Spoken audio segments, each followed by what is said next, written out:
Mona uzekera chikafu. So ndikupe changu ere. Ngatipuwe chimwe chipunu. Icho chimwe chikafu.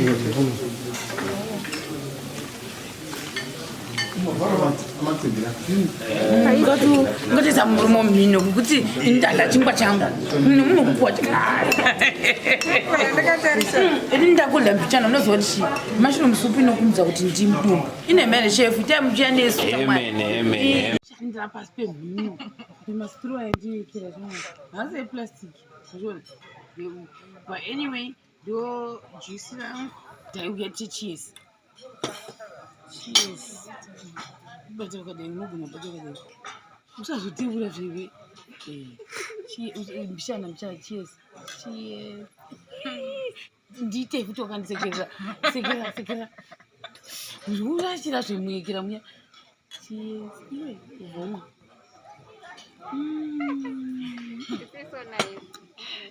Dinner, guys, like, seriously speaking, can't imagine. We did a dinner that day. We just opened the good cake and I nice shape again the cake was the pan. About diamond job, the doctor last was a good see what cake and the gum here. So I think it's out how we just say good cheese. So maybe see guys, oh my god, right. Tapa lumo for the people. Saka izo this.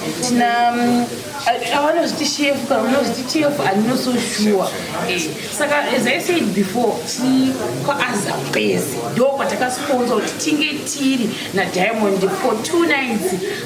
Ungazo day. Good. Putting as Zamenu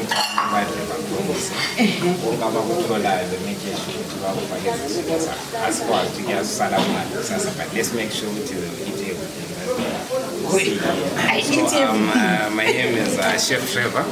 So I'll introduce you to the buffet section. This is Azambezi River Lodge, next to the force, if I may say.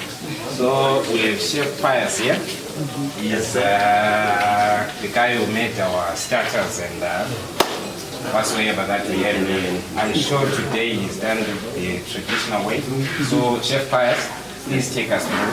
Hi, welcome to Azambezi. Today we try to make something a little bit traditional. We want to appreciate our ways of cooking and our own ingredients. We've got a cinnamon butternut, cinnamon dead, but it's our roots. Tineka coleslaw cabbage ria ramno bika kumba tangoriti chacha chiwetera mbicha bana patineka tuma garden vegetables twedu twakaiswa to Greek yogurt ine mint, then tikazoita spicy madora anoenda nenzungu nematemba saka it's just tangy and spicy to get your palate going.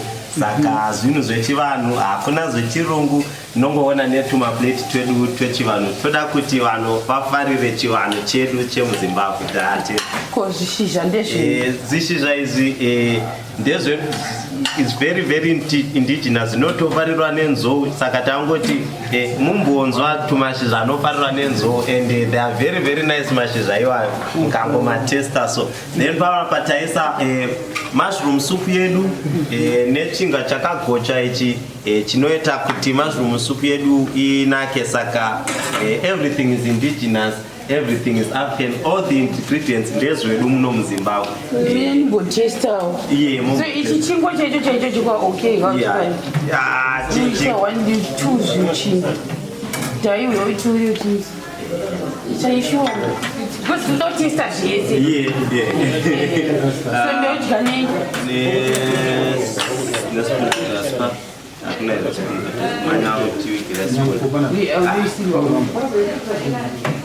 put mushroom soup. Yes, it's mushroom soup.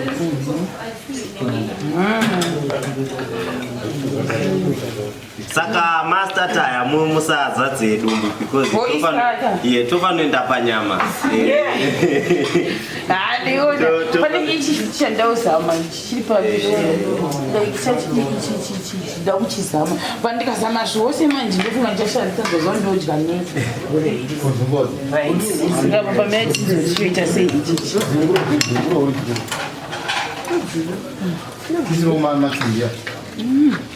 Unotsamwe ukuthi kunosekela chikafu. So ndikupe changu ere. Ngatipuwe chimwe chipunu. Icho chimwe chipunu.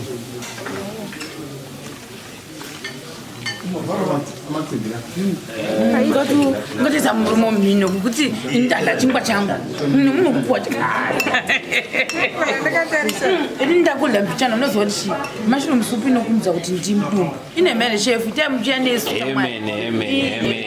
so now izvozviitika baba state toita bachi you can give me the plate.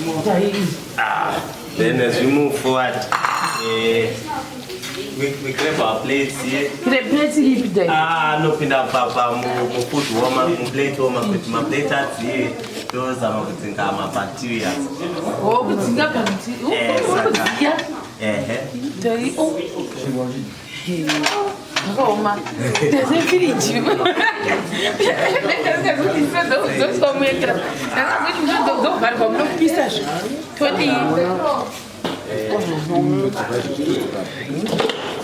So this is our starch section.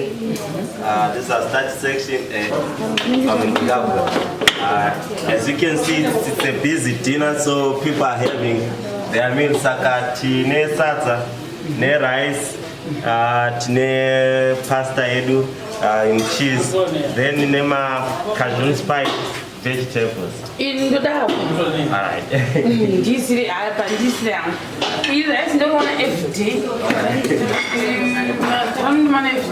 no, but they look the same, but just manage but no nyatostiana. You need a secret ingredient ya chef.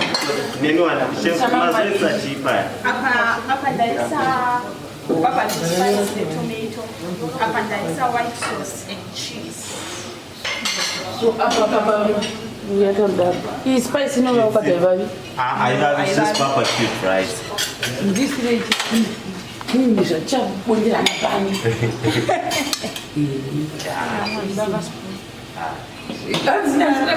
That's I will die.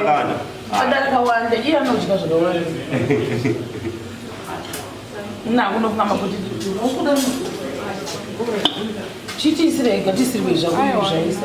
This is a and this is a whole taste. You should check it out. What do you do? Oh, don't I'm saying that never. So it's we are this is our grill section, and you know, mostly game meat. So yeah, since T3 is a Nepal river, no pataka crop, tongo cheka muso to it's also ayo mubura ichingo ora.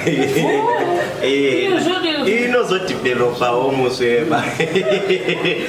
So that we will recycle. So today we're roasting, we're cleaning crock, mixed with a little vegetable.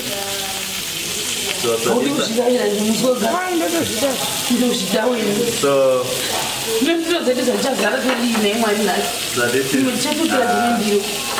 grilled crock.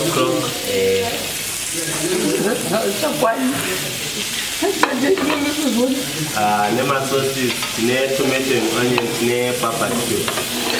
So don't know what don't you start the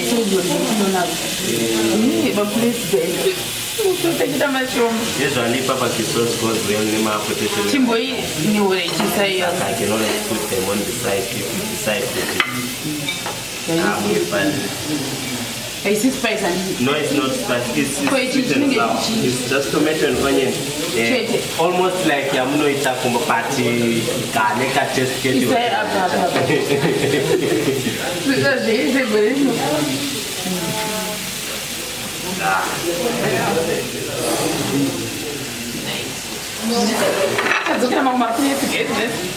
So mixed veg.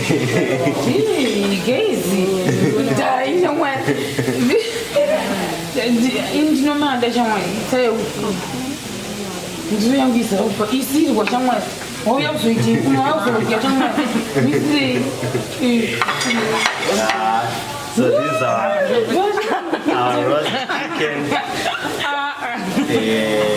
my drumsticks. into the wings. Ndio yangu na imali. Isa yenyu one wing. Go drumstick. We nan fala chimwe chinge chikamsana soto. Ize masai. It's Wing. yeah, wing. Iri wing rinenge rasangana ne breast cha. This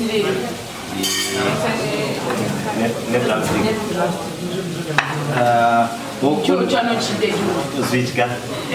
Matai. Nishi drumstick. Hey, where no to put Okay, so the hack fillet.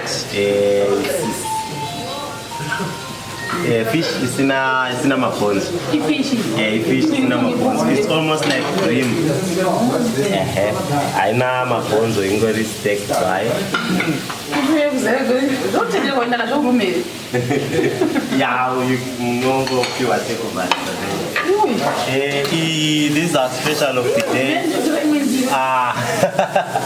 So this is upstage. Tango ipata inayo kuti mombe yacho nasti ngagoicheka muso ikadzokera musango saka upstage muswe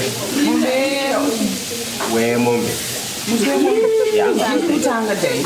Chitanga yo chichuza. We. Iwo yakwekwala. Iwo ne day just when I favor. Just say just say o morning again. She's busy good day or so. That's fine. Anyway, it's super still with the mood. Oh my god. So this is our pastry chef. No one not known as SHEMATV. She will take you everything she's got. How are you? Okay. Pana patine ma ikleza na swans. Ane custard mkati. They're very nice. And this is chocolate mousse with cream, garnished with cherries and mint. This is a chocolate cake with fresh cream. And the fruit salad. And I eat that fruit salad. Chocolate. It's the same as the chocolate mousse. But the is always I'm going to design one different. It's a little different, but it's the same thing. Fruit salad.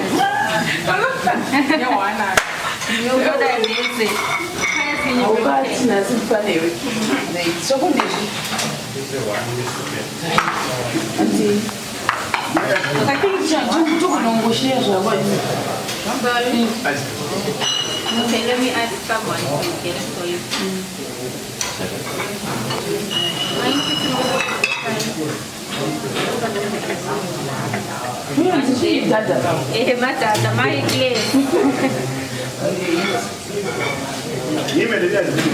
Sorry?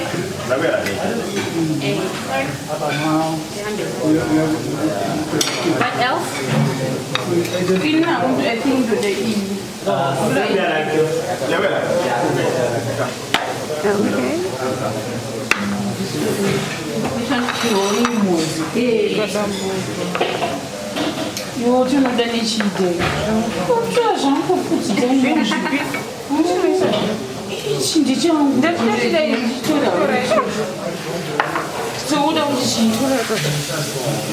Okay. Design. The number is What do they eat?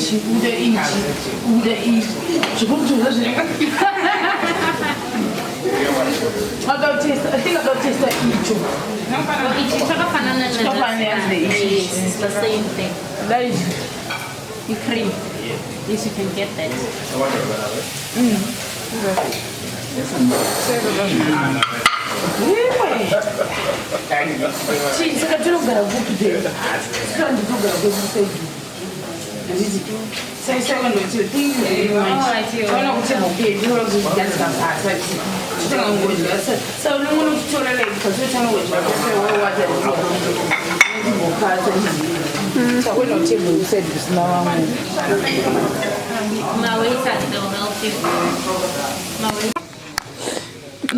Kuiwe dada la kula ite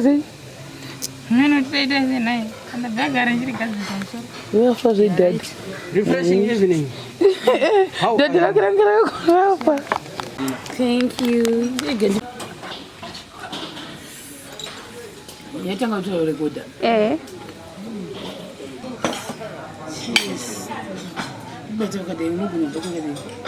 Usazote mula fiwe. Mshana mchana cheers. Cheers. Ndite vitu wakandisekeza. Ndira pasi pe munu. Nemastraw ndi kila zona. Hasa plastic. Zona. But anyway, do juice now. Then we get to cheers.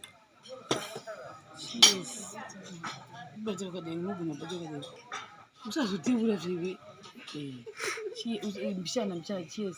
Cheers. Ndite vitu wakandisekeza. Sekeza. Urashira zvimwekera muya. Cheers. Voma.